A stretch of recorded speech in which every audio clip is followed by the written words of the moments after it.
আসসালামু আলাইকুম। How you doing ladies and gentleman? নিশ্চয়ই ভালো আছেন আপনারা সবাই। সবচেয়ে গুরুত্বপূর্ণ খবর যেগুলোর জন্য আমি এই মুহূর্তে এই ভিডিওটা বানাচ্ছি সেটা হচ্ছে যে আজকে ইন্টারিম গভর্নমেন্ট একটা যুগান্তকারী সিদ্ধান্ত নিয়েছে। ধন্যবাদ দিই সরকারকে প্রথমেই। এই ডিসিশনটা এত দেরি হলো কেন আমি জানি না, but let is better then nothing, that's what it is. So আজকে সরকার বাংলাদেশের সবচেয়ে বড় ব্যাংক ডাকাত, লুটপাটকারী যে ডাকাত, যাকে আমি বিবেকহীন ডাকাত বলি, মানে এমন ফিনান্সিয়াল সেক্টরে এমন দুর্বৃত্তপনা পৃথিবীর ইতিহাসে কোনো দেশে হয় নাই। আলম যা করেছে শেখ হাসিনাকে নিয়ে।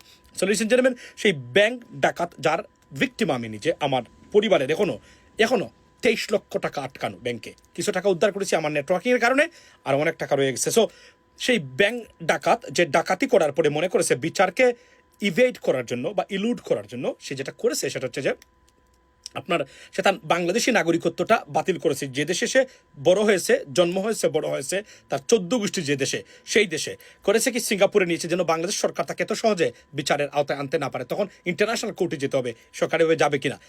কিন্তু সেখানে রক্ষা পানে অবশেষে তার সেই নাগরিকত্ব, যা অতি দ্রুত তার সাথে 3 ঘন্টার ভিতরে নাগরিকত্ব প্রত্যাহার করেছিল, সেই নাগরিকত্ব প্রত্যাহারের আদেশ দিয়েছেন আদালত আজকে, এবং সরকার সেটা মানে স্থগিত করেছে।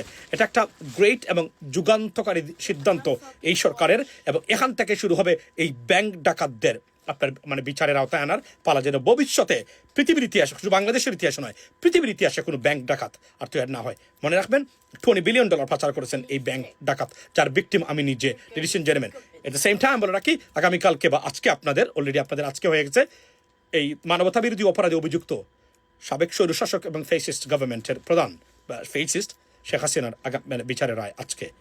তার জন্য আমরা অপেক্ষা করে আসি। আশা করি সর্বোচ্চ রায়ের মাধ্যমে ভবিষ্যতে বাংলাদেশের যে কোন ফেসিবাদের উত্থানের জন্য 3বার হলেও এটা চিন্তা করবে। ভালো থাকবেন, সে পর্যন্ত কথা হবে। সবাই আসসালামু আলাইকুম।